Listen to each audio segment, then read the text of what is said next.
Assalamualaikum warahmatullahi wabarakatuh. Di sini saya akan menjelaskan mengenai proses ETL data warehouse menggunakan tools Apache NiFi. Sebelumnya kami dari kelompok Comeback, kami mengambil topik C, yaitu mengenai harga pangan 3 tahun terakhir dari 2017 sampai 2019 yang dihubungkan dengan jadwal liburan. Di sini kami mengambil datanya dari sumber ini. Sebelum kami mendownload datanya, kami set dulu di sini tanggalnya, jadi sesuai dengan permintaan. Jadi dari 2017 sampai 2019 datanya terlihat seperti ini. Jadi ada data komoditas dan data tanggal serta harga dari per komoditasnya. Setelah di-download, data akan berbentuk seperti ini, seperti yang ada pada sebelumnya.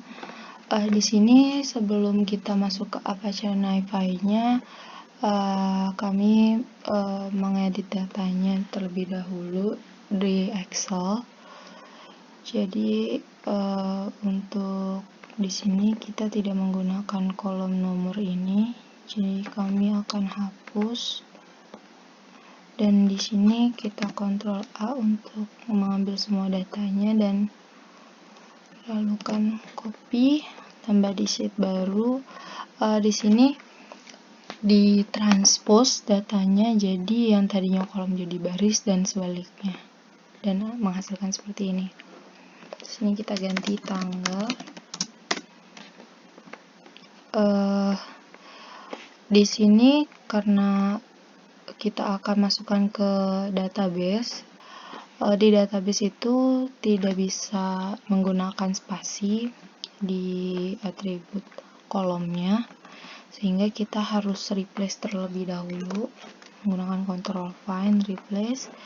Jadi di replace yang tanda spasi digunakan underscore, replace all. Ini akan menghasilkan seperti ini. Di sini kilogram yang masih menggunakan tanda kurung diganti menjadi kilogram biasa. Press all. Oke, close. Nah, di sini datanya itu masih berupa accounting, jadi kita ubah semua menjadi general. Nah, di sini datanya hilang. Dan di sini di kolom ini format selnya kami ubah menjadi date yang menggunakan United States.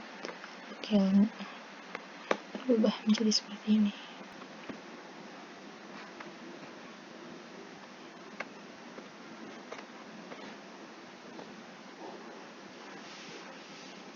Jadi datanya keubah.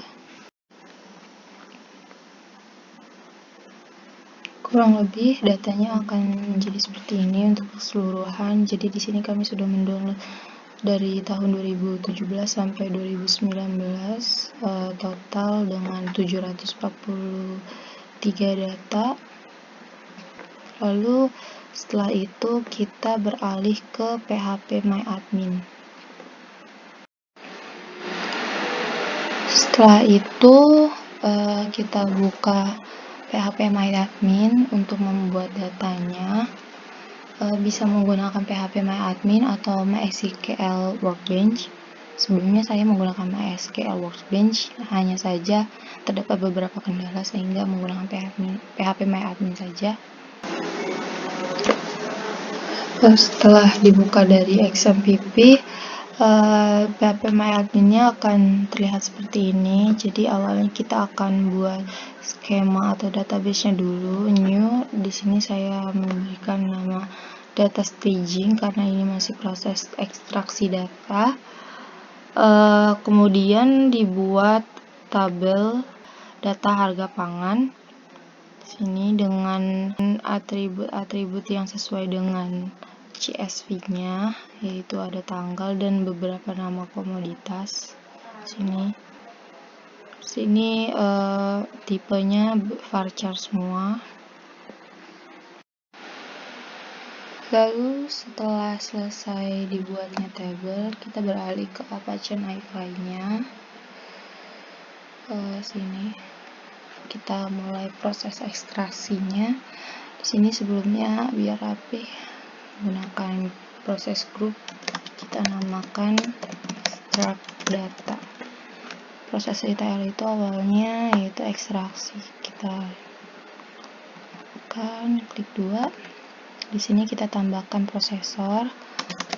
Untuk mengambil filenya, kita menggunakan prosesor get file. Di sini kita lakukan konfigurasinya. Sebelumnya di setting saya ingin menamakan get file from data source. Jadi data di sini tempat CSV yang digunakan berada di mana, itu kita copy aja lalu paste. Untuk keep source filenya kita beri keterangan true. Sini bisa dilihat keterangan jika kurang dipahami. Kita apply. Setelah data kita di get, sebelumnya saya akan mengconvert dari CSV menggunakan JSON sebelum diletakkan di SQL. Namun sebelum itu kami menggunakan prosesor split text. Jadi datanya tuh tadinya data banyak itu kita split jadi satu-satu gitu, biar nanti kalau misalnya mau dilihat datanya lebih mudah, biar enak dilihat. Nah, di sini setting split text data source, lalu ke properties, line split count-nya saya mau nge-splitnya itu 1 aja, jadi per 1 data. Header line count 1, lalu apply. Nah, di sini kita connect. Nah, di sini sukses relation-nya. Sini masih error karena belum di datanya. Sini untuk failure original kita apply, dan split kita apply. Di sini masih ada error karena splitnya tadi kita nggak checklist. Itu untuk relation yang di bawahnya. Ini kita coba play, refresh biar lebih cepat, dan hasilnya terlihat di sini. Kita lihat datanya list QQ. Nah, datanya ada di sini. Ada contoh data-datanya. Sini kita bisa lihat langsung datanya melalui di sini yang ada icon mata, atau kita klik ini lalu klik view, dan terlihat datanya seperti ini. Jadi datanya udah masuk keseluruhan. Sini juga bisa kita ganti view-nya berdasarkan format atau original. Lalu balik lagi ke flow, data flow-nya. Setelah di split text, tambahkan prosesor, convert record. Di sini convert record ini berfungsi untuk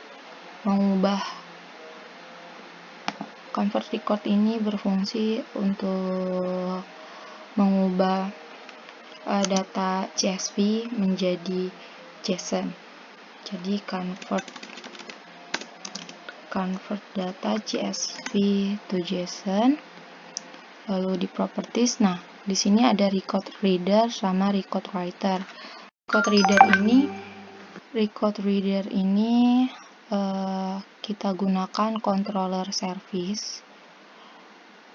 Sini belum ada controllernya, kita tambahkan.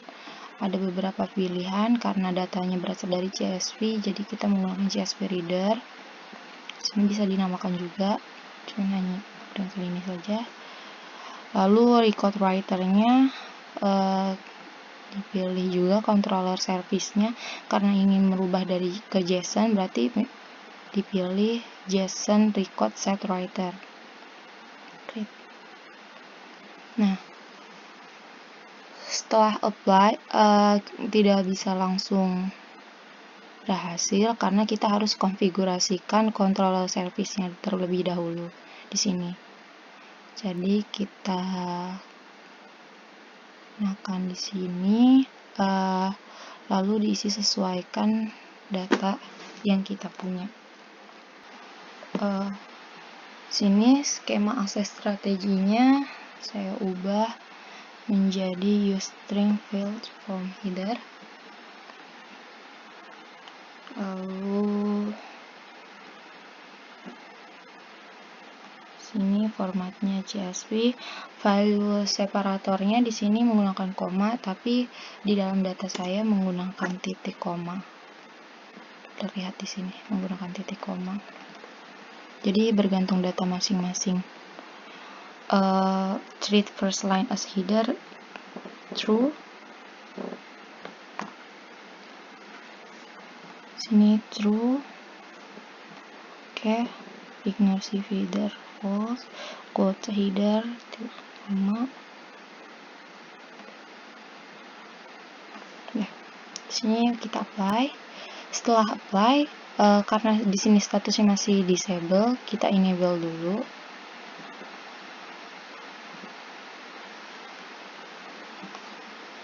Close.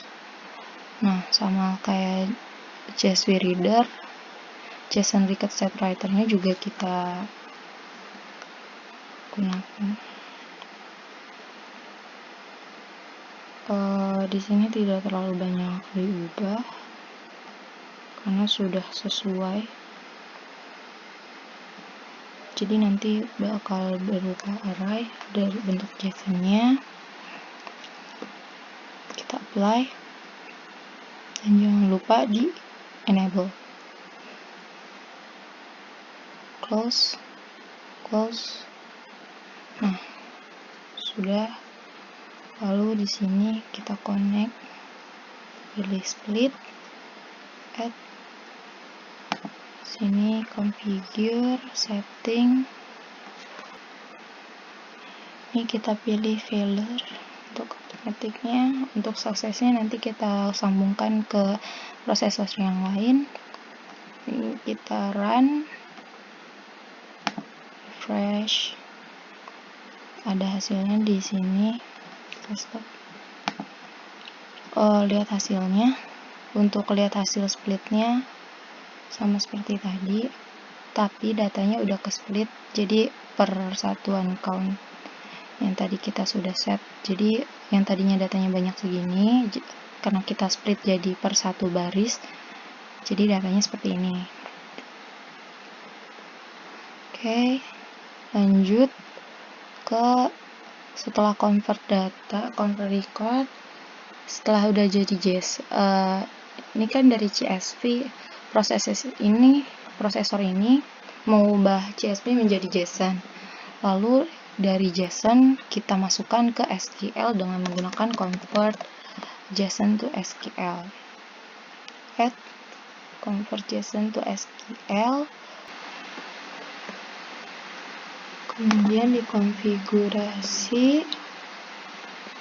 Di sini JDBC connection pool-nya diberikan controller service, yaitu DBCP connection pool untuk koneksi ke database-nya.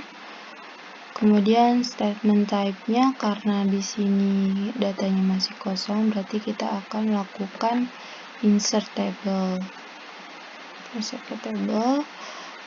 Table name-nya itu di sini data harga pangan. Copy, paste, harga pangan. Kemudian isikan true, ignore unmatched, fill, false. Oke. Apply. Nah, kemudian ini di connect sukses. Nah, di sini kita coba run untuk yang convert data CSV to JSON-nya.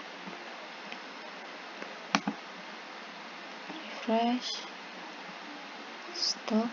Nah, kita lihat datanya SQQ. Nah, yang tadi. Nah, datanya seperti ini, sudah berbentuk JSON. Jika kita ubah format, maka seperti ini bentuknya. Nah, jadi yang tadinya datanya berbentuk seperti ini per tabelnya, per row-nya, maka bentuknya jadi JSON karena di convert, maka datanya berbentuk JSON seperti ini. Kemudian di sini kita lakukan konfigurasi controller service-nya. Di sini masih invalid karena kita belum set, maka di properties-nya kita set sesuai dengan database yang kita punya. Untuk database connection URL-nya kita isikan dengan URL link-nya MySQL localhost dengan port 3306.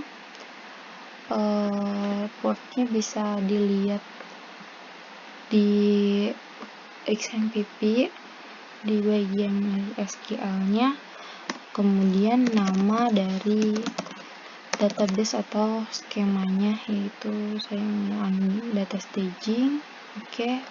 Untuk driver class name-nya kita isikan dengan com mysql.jdbc.driver. Oke. Untuk database driver location-nya kita isikan dengan lokasi adanya si driver location-nya ini.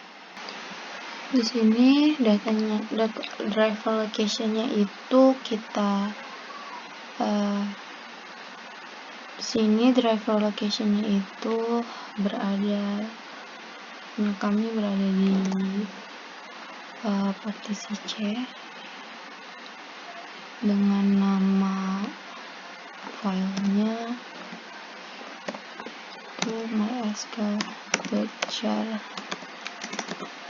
Sini kita menggunakan versi 5. Oke. Kemudian database usernya kita isikan dengan root. Bisa dilihat di sini. Username itu root. Dan oke. Passwordnya tidak usah di-set dan kita apply. Lalu setelah apply di enable. Close. Nah, setelah dikonfigurasikan DBCP connection pool-nya, kita setting di sini failure dan original. Untuk SQL-nya penghubung antara put SQL. Kita tambahkan prosesor di sini itu put SQL. Jadi data si JSON-nya itu setelah kita ubah ke SQL-nya itu kita masuk ke database-nya. Di sini kita connect SQL app. Nah, di sini berhasil dan kita play, refresh. Nah, stop. Di sini kita lihat datanya di SQQ. Kemudian nah, di sini udah masuk dalam bentuk ini SQL. Jadi karena tadi kita statement type-nya itu insert, jadi kita akan masukkan datanya. Di sini value-nya bergantung dari masing-masing baris yang digunakan, jadi masih berupa tanda tanya. Ya. Kemudian kita set konfigurasi dari prosesor boot SQL-nya. JDBC connection itu menggunakan DBCP connection pool sama seperti tadi. Untuk SQL statementnya kita kosongkan, true, false, batch size-nya itu tetap 100, false, dan apply. Untuk settingnya jangan lupa settingnya itu failure dan success. Masih error karena retrinya belum di add, jadi kita tambahkan di sini add seperti ini. Jadi kita refresh, jadi kita start proses put SQL-nya, kemudian di refresh dan datanya sudah masuk ke put SQL. Di sini berarti datanya itu udah masuk ke database yang sudah kita konekkan, yaitu di localhost ini. Kita lihat di data harga pangan dan hasilnya itu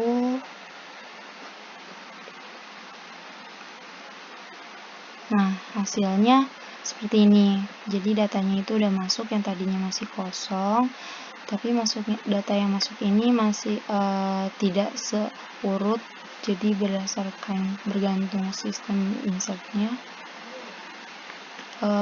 Total datanya itu 821 sesuai dengan jumlah yang ada di sini. Kemudian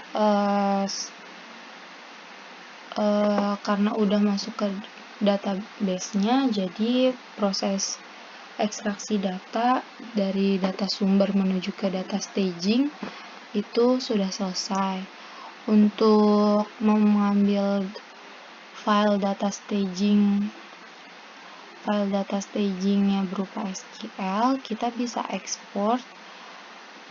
Di sini klik ekspor dan langsung kita ekspor saja dengan format SQL. Di sini bisa ada pilihan formatnya apa, tapi kita butuh format SQL. Nah, di sini datanya sudah keluar. Ya, selesai untuk proses ekstraksi data. Video selanjutnya akan menjelaskan mengenai transformasi.